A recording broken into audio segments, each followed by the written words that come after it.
भारत और चीन के बीच की सीमा ब्रिटिश और चीनी साम्राज्य के समय से ही विवादों से भरी हुई थी। भारत चीन के बीच युद्ध का मुख्य कारण अरुणाचल प्रदेश और अक्साई चीन के सीमावर्ती क्षेत्रों की संप्रभुता को लेकर सारा विवाद मचा हुआ था।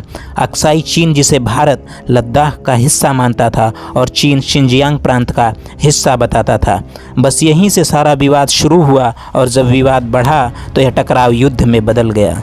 यह युद्ध हिमालय की पहाड़ियों पर इतनी अधिक ऊंचाई पर लड़ा गया था जहां आर्मी के लिए लड़ना बेहद कठिन था। उस समय भारत के पास ज़्यादा टेक्नोलॉजी भी नहीं थी। कई चोटियों पर तो ये युद्ध 7000 मीटर से भी अधिक ऊंचाई पर लड़ा गया था। 1962 के भारत चीन युद्ध में चीनी सेना के पास भारतीय सैनिकों से ज़्यादा अच्छे अत्याधुनिक हथियार मौजूद थे और वो युद्ध के लिए पूरी तरह से तैयार थी। चीनी सैनिकों के पास किसी भी चीज़ की कोई कमी नहीं थी। चीनी सैनिकों का नेतृत्व भी अनुभवी था और उनको 10 साल पहले कोरिया में युद्ध लड़ने का बेहतरीन अनुभव मिल चुका था।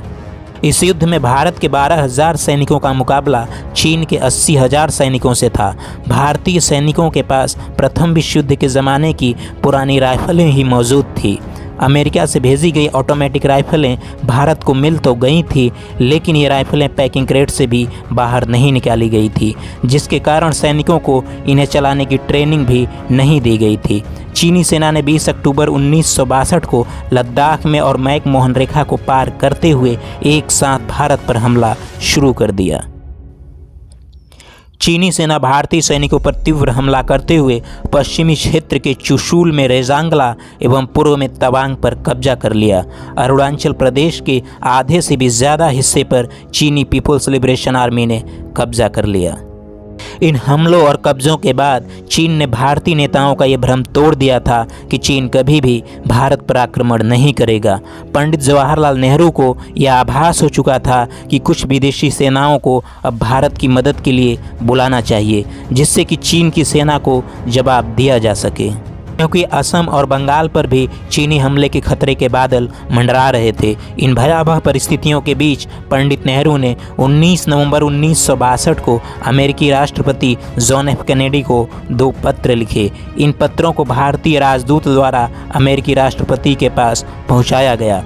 ये गुप्त पत्र केवल राष्ट्रपति को पढ़ने के लिए था, उसके बाद उन पत्रों को नष्ट कर दिया जाना था।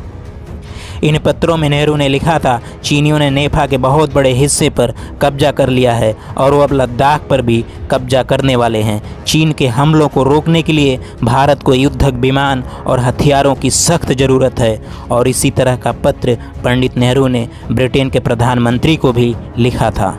अभी ये पत्र अमेरिका को मिले ही थे कि तभी भारत में नियुक्त अमेरिका के राजदूत ने अमेरिकी राष्ट्रपति जॉन एफ कैनेडी को ये सूचना दी कि गुप्त तरीकों से पता चला है कि पंडित नेहरू आपको एक और पत्र भेजने वाले हैं, जिसके बारे में भारत के किसी भी नेता को पता नहीं है। अमेरिका में तैनात भारत के राजदूत वी.के. नेहरू ने इस पत्र को ले जाकर अमेरिकी राष्ट्रपति को दिया। इस पत्र में भारत ने लिखा कि आपको पहला पत्र लिखने के बाद कुछ घंटों के भीतर ही चीन ने नेफा में हमला और तेज कर दिया है, जिससे गंभीर खतरा पैदा हो गया है।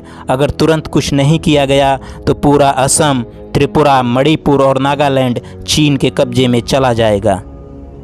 इसके बाद पंडित नेहरू ने स्पष्ट तरीके से मांग करते हुए लिखा कि हमें कम से कम लड़ाकू जेट्स के 12 स्क्वाड्रन और एक हाईटेक रडार प्रणाली तुरंत दे दी जाए, जिससे कि भारतीय वायुसेना तिब्बत के भीतर हवाई हमला कर सके। इन पत्रों में नेहरू ने कुल 350 फाइटर जेट्स की मांग की थी।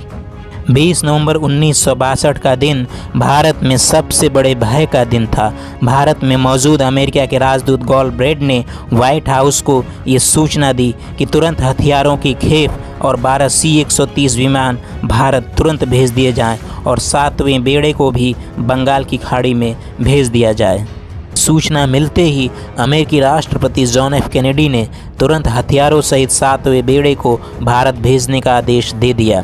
अब पंडित जवाहरलाल नेहरू के दोनों पत्रों का जवाब देते हुए जॉन एफ कैनेडी ने इस युद्ध में भारत की ज़रूरतों का पता लगाने के लिए एक उच्च स्तरीय दल भारत भेजा।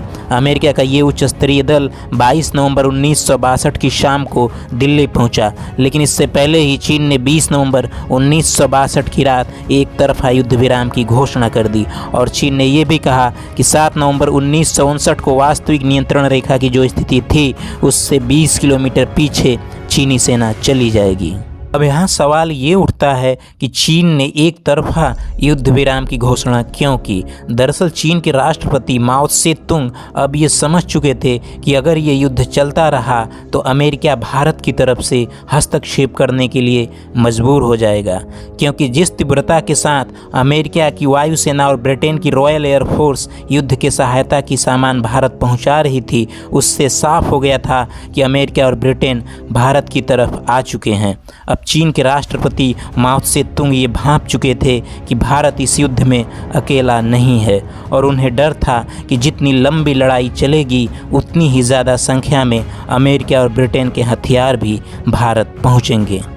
इस युद्ध का परिणाम स्पष्ट था कि चीन की जीत हुई और भारत युद्ध हार चुका था।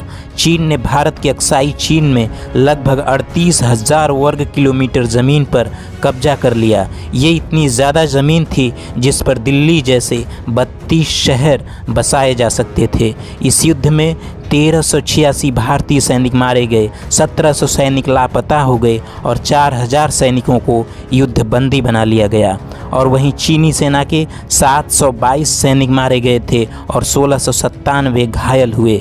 इस युद्ध में भारत अपना बहुत कुछ गंवा चुका था। इस युद्ध के दौरान ही रक्षा मंत्री वी.के. कृष्ण मेनन को इस्तीफा देना पड़ा। युद्ध के तुरंत बाद तब के आर्मी चीफ पी.एन. थापर छुट्टी पर चले गए। Lieutenant general BM. कौल ने इस्तीफा दे दिया। इस युद्ध में मिली अपमानजनक हार से पंडित जवाहरलाल नेहरू को गहरा घात लगा। चीन के इस विश्वासघात से वे टूट गए। इस युद्ध के 1.5 साल बाद ही 27 मई 1964 को उनका निधन हो गया।